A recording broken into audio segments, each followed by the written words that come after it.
So in this segment, we're going to be discussing the UK giving back the Chagos Islands back to Mauritius. I think this is good. This has been in negotiations for a while for the for the British government to do, and yeah, they've finally done it. And the Tories are mad over a deal that they helped to agree with. So let's have a listen. Well, we've heard from all four Conservative Party leadership candidates. They found something they agree on. They don't like this deal.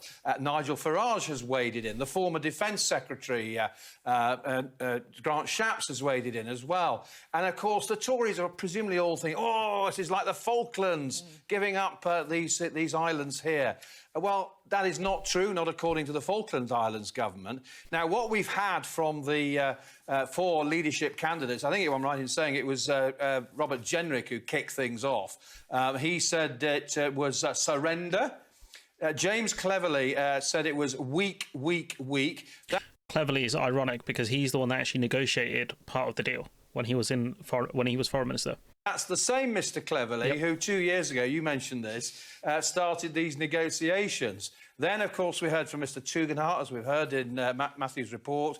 Shameful retreat, he said. And Kemi Badenoch talked about putting vital bases in the Indian Ocean at risk. There has, however, been a pretty favourable reaction from not just Joe Biden, but a short time ago we heard from the State Department. Let's have a little listen to the spokesperson for the US State Department.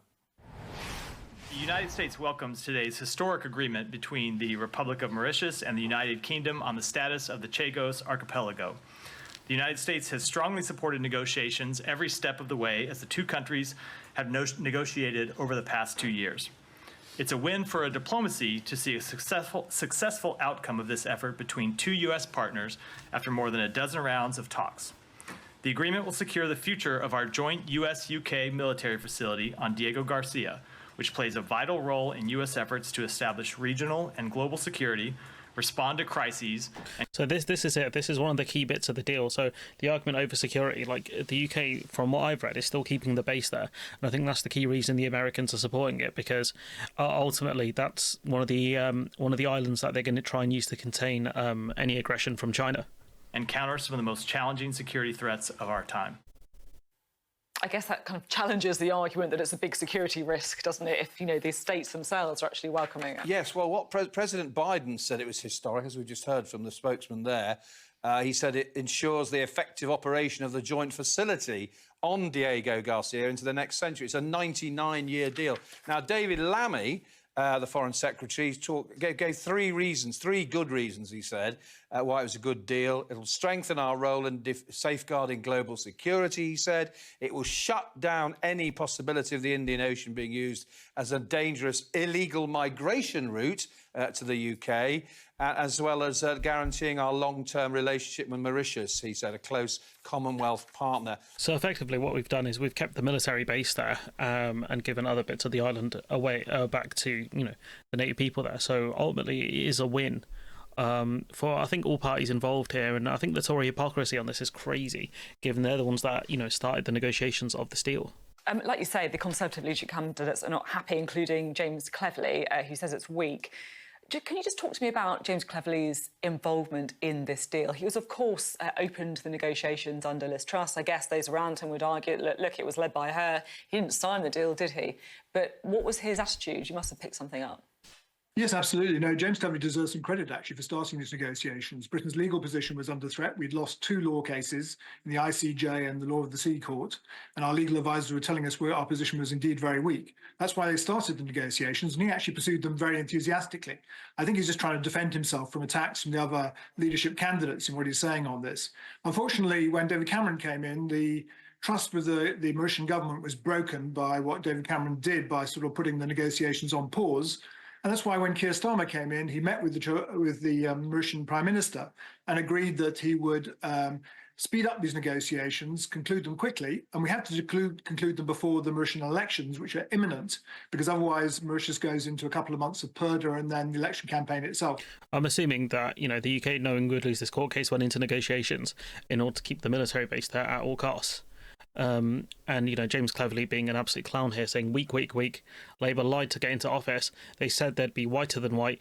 They said they wouldn't put up taxes. They said they would stand up to the EU. They said they'd be patriotic, all lies. So, he's been community noted here.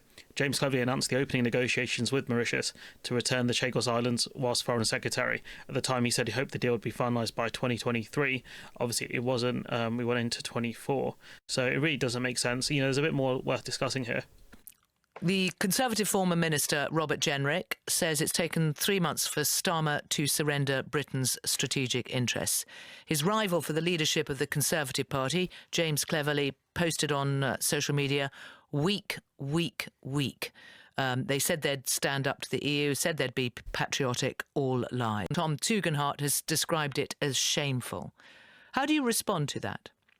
Well, I do think these comments from the Tory leadership candidates are a bit silly. I mean, James Cleverly was leading these negotiations not that many months ago with the Mauritian government. The reason the British government started negotiating with the Mauritians was because of the law cases. We lost a law case in the International Criminal, the ICJ, and then we lost another one in the Law of the Sea Tribunal.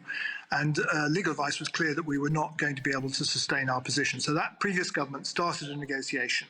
What this government has done is been able to conclude it, because that government managed to lose the trust of the Mauritian government during the process. So for the people who were involved in that negotiation to start criticising the outcome, something they couldn't achieve, is absolutely ludicrous. But perhaps it was because they didn't want this form of deal that's been struck.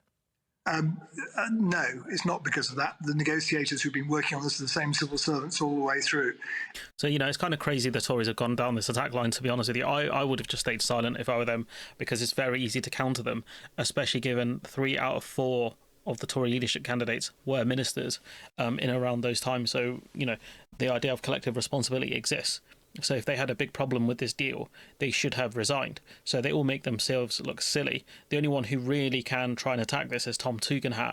But the problem is, given the fact that the UK still has a military base there, it's really going to fall flat. If anything, what Labour have done is secure the rights of that military base for, 999 years. So really, these attacks, it's just very stupid from the Tory party, who are desperately trying to attack the Labour Party, but I think they're using the wrong metrics. They put out an attack ad, which is something I'll discuss in a separate video, talking about the winter fuel allowance, right? And the guy in the video apparently had a £5,000 Rolex on. And you're like, you can't get more tone deaf than this. People complaining about losing £300 worth of support while you've got your rollie on. It's just crazy to me. So yeah, it's tone deaf from the Tories, and I think these attacks are just not going to work for them. The problem is they don't really want to focus on the sleaze too much, because they benefit from it. So, we'll keep an eye on all angles here, but I think this is a very much a faceplant worthy attack here, and, some credit to Starmer for actually concluding this deal fairly quickly. It's one of the few achievements they actually have.